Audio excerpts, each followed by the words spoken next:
Hi, it's Ramsey Dewey over here in Shanghai, China. Welcome to another edition of Q&A with the Coach. I got an email from our friend Paul, sent me a pretty long email. I'm going to summarize it. Paul has noticed that when we divide up strength and conditioning and technique and sparring training into these two sections, as most good professional fighters do, most people tend to do technique and sparring in the evening session and the strength and conditioning in the morning session. And he asks, is that just like a tradition because, people go to work or whatever, and so they go to like the weights and treadmills gym first, and the group classes and the MMA gyms are open in the evening? Yeah, probably. But Paul goes on to say that just doesn't really work out for him very well, because when he does strength and conditioning first, he has less energy and less focus for his technique and sparring later in the evening, so he does it the other way around.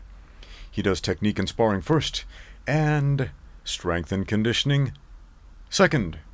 And he wants to know, is that okay? Heck yes, that's okay. Do what works for you. That may sound very self-evident, and yet here we are. Here we are in a world where many people fight against that idea. Still, to this day, do what works for you. If it gives you the result you want, that's the right way. Now, I understand why some people are resistant or reluctant to do technique and sparring first and then strength and conditioning, because they might feel like, well, I'll have less energy to lift weights and then I won't hit my PRs. I won't set any impressive records. Okay. If you're doing strength and conditioning for combat sports, the goal isn't necessarily to set PRs, it is to facilitate your combat sport. It's to make you a better fighter. So, when you lift weights, when you're already spent, at least a little bit, from a technique and sparring session, I find, in my personal experience, that's great, because then you're not just pushing yourself physically, then you're pushing yourself mentally. And I like that mental struggle. I like that emotional struggle when you get under the bar, you're doing the squats, and you're like, oh man, I just sparred 12 rounds.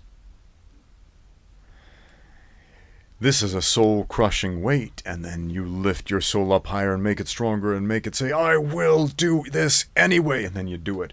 And then you pass this mental barrier that would not have been passed if you went into that just feeling fresh as a daisy. It's a different type of strength than just brute force. It's a different type of strength that helps you win fights in ways that muscular tension simply cannot. So, once again, if your strength and conditioning routine is in the evening or in the morning, and sparring and skill training vice versa, that's okay as long as it's giving you the result that you need. That's probably how I should phrase that. Instead of the results you want, the results you need. Because maybe what you want is to be comfortable. And being comfortable doesn't win fights.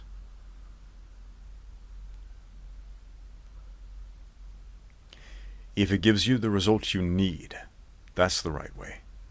Thanks for watching. Now get out there and train.